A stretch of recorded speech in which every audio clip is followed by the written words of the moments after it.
Welcome back to my golf channel. Today we're going to think about how to cure a slice. If you like these videos, obviously I'd love you to subscribe. It's a very common problem, this slicing.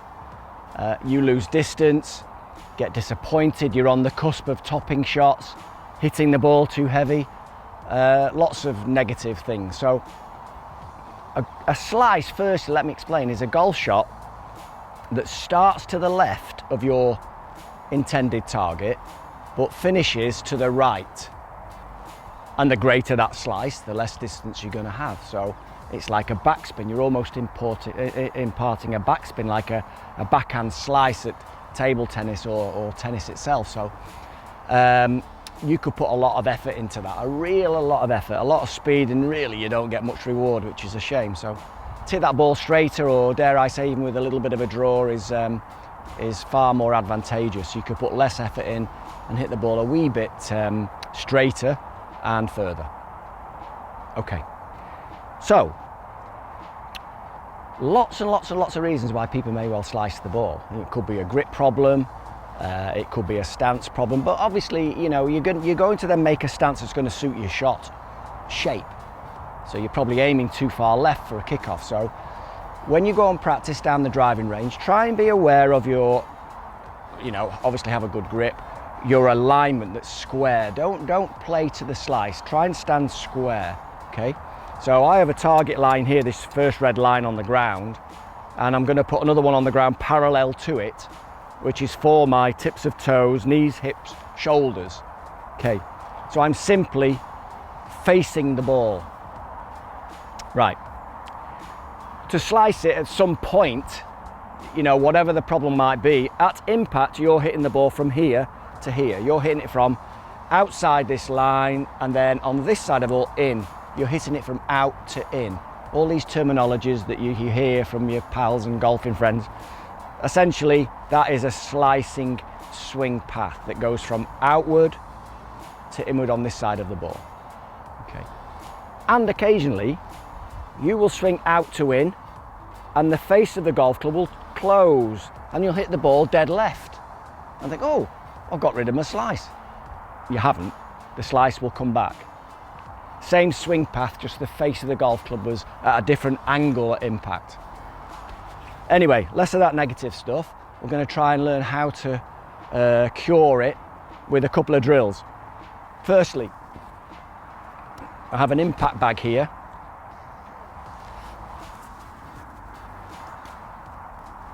Well, take a little step back.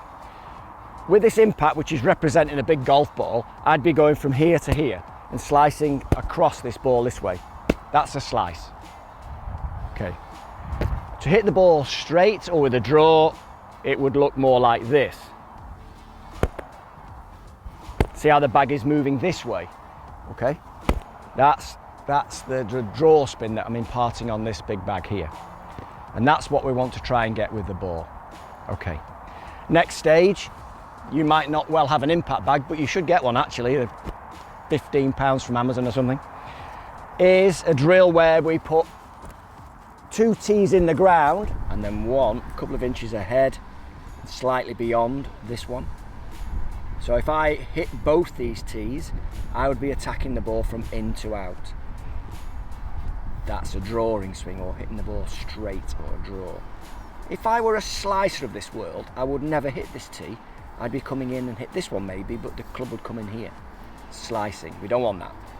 Okay, so let's try that. So I'm going to try and hit this first tee. This will test my path. And there we go. Hit the first tee out the ground, and I've moved this tee as well. So that means that swing path was a good swing path. In my experience of teaching golf for many, many years, the main thing is that it's when you get to the top of the swing, you're trying to really hit the ball far too early, far too soon, far too aggressively too early, okay? And that opens the shoulders up this way, and you come across the ball. So I would say, from my experience, given that the basics are half decent, that a slice is caused by trying to hit the ball too aggressively, too early, too soon. And it should look more like this. okay? I'm just nice and calm. I'm trying to delay my shoulders from the top of my swing. Don't use the shoulders too early. Don't open the hip too early, okay? Just let that club head drop. Let gravity take its course. The great Jack Nicklaus said, I believe, he gets to the top of his backswing, he tries to keep his back facing the target for as long as he can in the downswing. That will surely get your club down on the inside here. So, inside. So we're going to hit the ball from in to out, the complete opposite to how we would slice the ball. Okay, all right. Turning, swinging those arms down, letting gravity take its course, and then we can use a follow through. For sure we can. All right, so understand your path. Look at your divot pattern. If it's pointing to the left, you have an out to in swing. You're slicing across the ball. Okay, so you know when you practice on your practice ground, we've got a lovely facility here, and we can see the divots actually. You know, you want to look at your divots, see if where they're aiming after you've hit the ball. All right, okay, so think about it. Think about what your path is and how you can fix it. A little drill for indoors when you're at home. This is a door, an open door. My tips of my toes are opposite the edge of the door here, and I'm just going to swing my arms into the open door. If I use my shoulders, you'll get trapped on the edge of the door. Okay, so nice and loose and relax. Let those arms swing into the open door frame. Really nice drill for home. Okay, hope you enjoyed that one.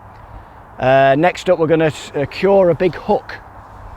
You can imagine what we'll be doing, but we're going to try and cure a big hook. See you next time, and if you like, please subscribe. Thank you.